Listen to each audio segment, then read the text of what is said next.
We assure that your child achieves what others just dream of.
नमस्कार, मैं हूं ज्योति प्रकाश रंगा। आप देखना शुरू कर चुके हैं आरएम न्यूज बीकानेर। मेरे यूट्यूब चैनल पर बीकानेर संभाग की तमाम खबरें मैं दिखाता हूं ज्योति टाइम्स के जरिए।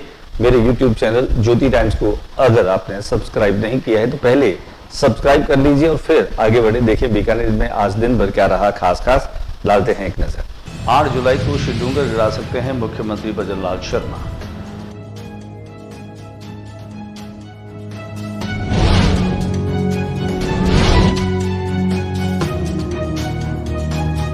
बीएसएनएल कर्मचारियों ने दी 9 जुलाई को आम हड़ताल की चेतावनी।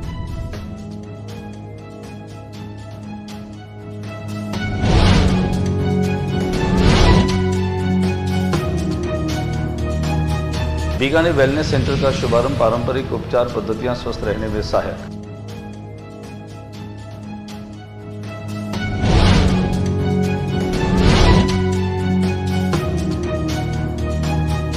बीकानेर में मंडी बंद, करीब 10 करोड़ रुपए के नुकसान का अंदेशा। मंडी में पसरा सन्नाटा।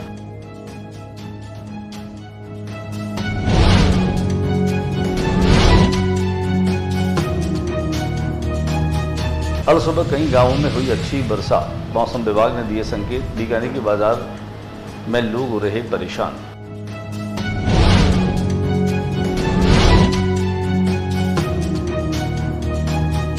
प्रदेश में फायर एनओसी नवीनीकरण पर देनी होगी 2 गुनी राशि। 21 महीने बाद बढ़ाई दर।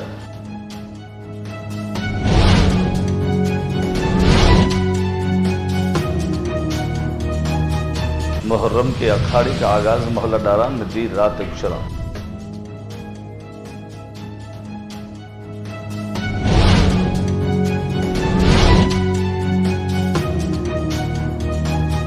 नगर निगम में बिचौलियों की एंट्री पर रोक। अब बिना पहचान पत्र नहीं मिलेगी परिसर में अनुमति।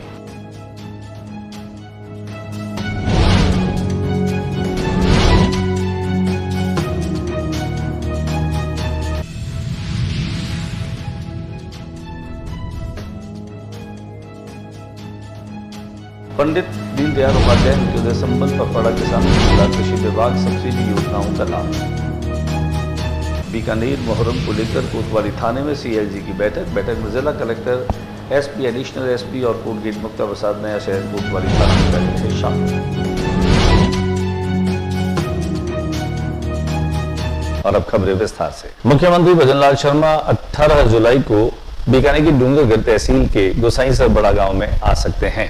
ये आधिकारिक जानकारी अभी तक नहीं है। अब उस जानकारी के अनुसार मुख्यमंत्री भजनलाल शर्मा दीनदयाल उपाध्याय अंत्योदय पखवाड़ा जो चल रहा है उसके तहत उनके आने की संभावनाएं बनी है।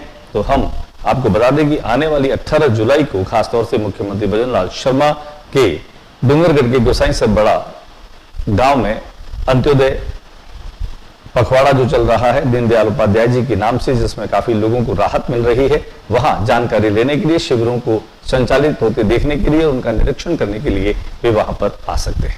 बीएसएनएल के कर्मचारियों ने आने वाली 9 जुलाई को हड़ताल की चेतावनी दे दी है। केंद्र सरकार की केंद्र विरोधी नीतियों, कॉर्पोरेट समर्थक 4 श्रम संहिताओं को खत्म करने, सरकारी क्षेत्र के उपक्रमों को निजीकरण करने, राष्ट्रीय मुद्रीकरण पाइपलाइन को खत्म करने, वेतन संशोधन को तुरंत निपटाने, 4 व 5 जी सेवाओं को लॉन्च करने सहित 13 सूत्री मांगों को लेकर बीएसएनएल कर्मचारियों ने बुधवार को भोजनावकाश में महाप्रबंधक कार्यालय के सामने प्रदर्शन कर विरोध जताया, जिसमें बीएसएनएल ईयू के जिला सचिव गुलाम हुसैन, परिमंडल उपाध्यक्ष ओम प्रकाश भार्गव, एनएफटी के जिला सचिव दिनेश मीणा, एआईबीडीपीए के परिमंडल उपाध्यक्ष राजेंद्र कुमार बिनावरा, बीएसएनएल ईयू की मारूफ खान पठान, अजय सोलंकी, सुनील तंवर, जहीर खान सभी लोगों ने भाग लिया। गुलाम हुसैन ने कहा कि बीएसएनएल का स्थिति में दिन ब दिन सुधार हो रहा है, अब रेवेन्यू करोड़ों में हो रहा है, बावजूद सरकार की नीयत साफ नहीं है।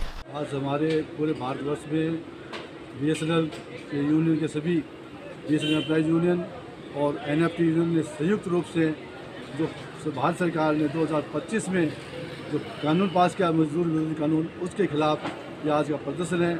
आज के प्रदर्शन में हम सभी यूनियन इकट्ठे होकर के ये दिखाना चाहते हैं कि 9 तारीख को जो हड़ताल होने वाली है वो नेशनल लेवल पर पूरी ट्रेड यूनियन के साथ हम सब साथ रहेंगे और ये जब तक 4 कानून जो मजदूर विरोधी कानून है उनको खत्म नहीं किया जाएगा, हमारा ये प्रदर्शन। बीकानेर में वेलनेस सेंटर का शुभारंभ हुआ। पारंपरिक उपचार पद्धतियां स्वस्थ रहने में सहायक। बीकानेर वेलनेस सेंटर का शुभारंभ इस व्यापक और सकारात्मक उदाहरण को बढ़ावा देता है कि स्वास्थ्य केवल बीमारी की अनुपस्थिति नहीं बल्कि शारीरिक, मानसिक और सामाजिक कल्याण का एक समग्र अनुभव है। ये उद्गार मुख्य अतिथि राष्ट्रसंत दाता श्री ब्रह्म गायत्री आश्रम के अधिष्ठाता रामेश्वरन महाराज ने बुधवार को चलाना हॉस्पिटल परिसर में शुरू हुई बीकानेर वेलनेस सेंटर की शुभारंभ उत्सव किए।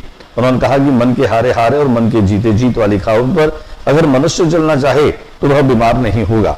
आज की लाइफस्टाइल ने मनुष्य को रोगी बना दिया। शुभारी मठ के अधिष्ठाता विमर्शानंद गिरी महाराज भी इसमें शामिल हुए, जिन्होंने कहा कि शास्त्र के अनुसार कोई स्वस्थ नहीं है। हाँ, हम दिखने में, धारणाओं में, उपलब्धियों में तो अपने आप को स्वस्थ समझ रहे हैं, लेकिन हकीकत इससे बहुत परे है।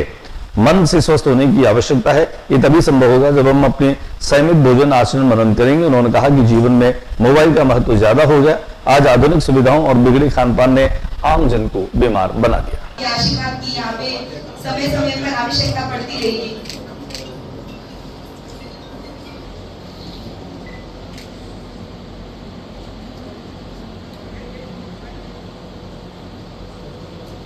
बीकानेर में अनाज मंडी बंद रही। हड़ताल की वजह से मंडी में सन्नाटा पसरा रहा और आज करीब 10 करोड़ का कारोबार जो है वो इससे प्रभावित हुआ। यह हड़ताल 1% मंडी सेस टैक्स के विरोध में की जा रही है। व्यापारियों का कहना है कि लंबे समय से इस टैक्स का विरोध कर रहे हैं, लेकिन सरकार इस पर ध्यान नहीं दे रही। व्यापारियों की मुख्य मांग है कि सरकार तीनों चीजों पर, चीनी पर, कृषक कल्याण फीस की मांग को पूरा करें, साथ ही 1% मंडी सेस टैक्स को वापस ले। मंडी में इन दिनों सरसों, चना और गेहूं की आवक हो रही है। हड़ताल के कारण किसानों को परेशानी का सामना करना पड़ रहा है। पहले दिन ही करीब 1 करोड़ रुपए का कारोबार प्रभावित हुआ।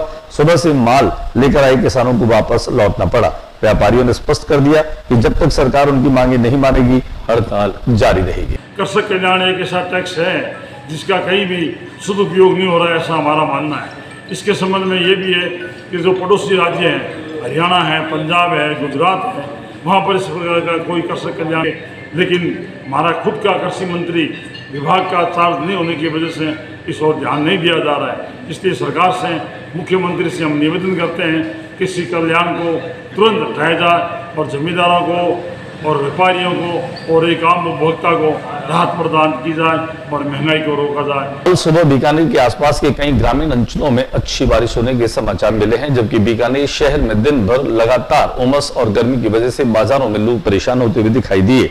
ग्रामीण अंचल में मंगलवार शाम को अच्छी बारिश के बाद सुबह बुधवार को भी अल सुबह गांव रीडी, बिग्गा, बिग्गाबास, रामसरा, सोनियासर, गोदारन और आसपास के गांव में अच्छी बारिश के समाचार मिले हैं। मौसम विभाग ने बीकानेर में मानसून के प्रवेश हो जाने की बात कहते हुए बताया कि 3 दिन से कमजोर हवाओं के कारण बारिश नहीं हो रही थी। बंगाल की खाड़ी में बने एक नए सिस्टम से 1 सप्ताह तक अच्छी बारिश होने की संभावना है। विभाग ने आज 15 जुलाई तक बारिश की उम्मीद जताई। वहीं 16 से 31 जुलाई तक मानसून कमजोर रहने की संभावना भी उन्होंने जताई है। प्रदेश में फायर एनओसी पर अब देनी होगी दोगुनी राशि। 21 महीने की बाद बढ़ाई दर। राजस्थान सरकार ने प्रदेश के नगर निगम, नगर पालिका और नगर परिषद क्षेत्र में फायर एनओसी नवीनीकरण नियमों में बड़ा बदलाव किया। इसके बाद अब भवन मालिकों को फायर एनओसी के लिए दोगुनी राशि का भुगतान करना होगा। दरअसल सरकार के स्वायत्त शासन विभाग ने फायर सेफ्टी नियमों में संशोधन किया है। ऐसे में प्रदेश भर में फायर एनओसी नवीनीकरण रिन्यू के लिए भवन मालिकों को दोगुनी राशि का भुगतान करना होगा। स्वायत्त शासन विभाग के आदेश के बाद प्रदेश के नगर निगम क्षेत्र में जहां फायर एनओसी नवीनीकरण शुल्क से बढ़ाकर 20,000 कर दिया गया, इसी तरह नगर पालिका क्षेत्र में फायर एनओसी शुल्क को बढ़ाकर 15,000 जबकि नगर परिषद क्षेत्र में शुल्क को बढ़ाकर 10,000 रुपए किया गया है। 2023 में बढ़ाई थी दर। इससे पहले प्रदेश में कांग्रेस सरकार के कार्यकाल के दौरान 14 सितंबर 2023 को प्रदेश के फायर एनओसी नवीनीकरण शुल्क में बढ़ोतरी की गई थी। ऐसे में प्रदेश की भजनलाल सरकार ने 21 महीने बाद एक बार फिर फायर एनओसी शुल्क में बढ़ोतरी का फैसला किया है। मुहर्रम जैसे जैसे नजदीक आता जा रहा है वैसे वैसे अखाड़ों में देर रात तक अभ्यास करते हुए लोग दिखाई दे रहे हैं। आइए हम आपको दिखाते हैं मुहर्रम से पूर्व अखाड़ों की सूरत हाल, जहां पर उस्तादों के सानिध्य में लगातार जो है वह हुनर और कौशल लोग सीख रहे हैं और लगातार अभ्यास भी कर रहे हैं। पूरा सपोर्ट है, बहुत अखाड़े आ चुके हैं। बने की और कांडे का खेल दिखाते हुए मौला कुशल पुराण के दत्ते। नगर निगम में बिचौलियों की नहीं चलने वाली है, क्योंकि अब प्रमाण पत्र जारी कर दिए गए हैं। उन प्रमाण पत्रों के बिना, पहचान पत्रों के बिना परिसर में आपको अनुमति नहीं मिलेगी। नगर निगम बीकानेर में लंबे समय से जारी बिचौलियों की गतिविधियों पर सख्ती हो गई है। जन्म मृत्यु प्रमाण पत्र, विवाह पंजीयन जैसे कार्यों के लिए आमजन को परेशान करने वाले छोटे बिचौलियों की एंट्री पूरी तरह से बंद कर दी गई है। नगर निगम उपायुक्त यशपाल आहूजा के आदेश जारी करते हुए कहा कि अब से कोई भी व्यक्ति बिना रजिस्टर में एंट्री किए नगर निगम परिसर में प्रवेश नहीं कर सकेगा। यह कदम नागरिकों की शिकायतों की बाद उठाया गया, जिसमें बताया गया कि बिचौलिए आमजन को भ्रमित कर रहे हैं और अवैध वसूली कर रहे हैं। आयुक्त कार्यालय को मिली शिकायतों में यह भी सामने आया कि आम लोग सीधे काम नहीं करवा पा रहे थे, क्योंकि बिचौलियों का दबदबा नगर परिसर में बना हुआ था। नई व्यवस्था के तहत अब केवल उन्हीं लोगों को प्रवेश मिलेगा जिनकी रजिस्टर में पहचान दर्ज होगी, जिससे पारदर्शिता और कार्यप्रणाली में सुधार आने की गुंजाइश बनी है। पंडित दीनदयाल उपाध्याय संबल पखवाड़ा योजना के तहत किसानों को लाभ मिल रहा है। कृषि विभाग की सब्सिडी योजनाओं का लाभ भी मिल रहा है। पंडित दीनदयाल उपाध्याय अंत्योदय संबल पखवाड़े के तहत बज्जू खालसा की ग्राम पंचायत भूरासर में बुधवार को आयोजित शिविर में कृषि कार्यों की दक्षता एवं उत्पादकता को बढ़ावा देने के उद्देश्य से कृषि विभाग की विभिन्न योजनांतर्गत सब्सिडी जारी की गई। शिविर में भूरासर के चल 17 एजीएम के कृषक नौरंग लाल को राज्य सरकार द्वारा संचालित कृषक कल्याण योजना अंतर्गत डिग्गी निर्माण के लिए 3 लाख रुपए की सब्सिडी जारी की गई। नौरंग लाल ने बताया कि यह सिंचाई जल संरक्षण समस्या से निजात मिलेगी और उसकी आर्थिक स्थिति में भी सुधार होगा। साथ ही नौरंग को मुद्रा स्वास्थ्य कार्ड बनाकर सुपुर्द किया गया। उनसे जरूरतमंद किसानों के लिए जन कल्याण परियोजनाएं चलाने के लिए मुख्यमंत्री भजनलाल शर्मा का आभार भी जताया। बीकानेर में मुहर्रम को लेकर के कोतवाली थाने में सीएलजी की बैठक संपन्न हुई, जिस बैठक में जिला collector, SP, additional SP, CO Kotgate और मुक्ता प्रसाद नया शहर कोतवाली थानाधिकारी बैठक में शामिल हुए। जिला कलेक्टर ने खास तौर से निर्देश जारी किए, उन्होंने कानून व्यवस्था की जानकारी दी। साथ ही साथ मुक्ता प्रसाद शहर कोतवाली थानाधिकारी सहित निगम यूआईटी बिजली विभाग के अधिकारी भी इस बैठक में मौजूद रहे।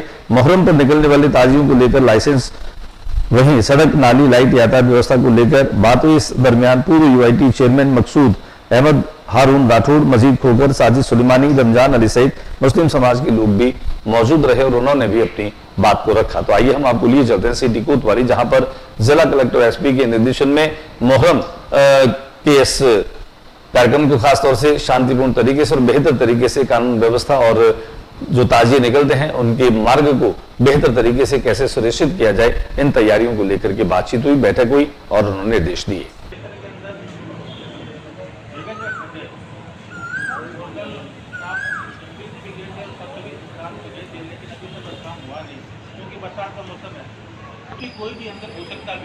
आज के बुलेटिन में बस इतना ही। अगले बुलेटिन में नई गतिविधियों के साथ इस समय इसी चैनल पर फिर मुलाकात होगी। न्यूज रूम से ज्योति रंगा को इजाजत दीजिए। जाते जाते आप लोगों का प्यार मुझे मिलता रहा है हमेशा। ये सब्सक्राइब आपके माध्यम से होते हैं। आप अपने परिचितों को भी कहें कि YouTube चैनल ज्योति टाइम्स को ज्यादा से ज्यादा सब्सक्राइब करें, ताकि आपका प्यार, आपका विश्वास मिलता रहे, मेरा संबल बढ़ता रहे। नमस्कार।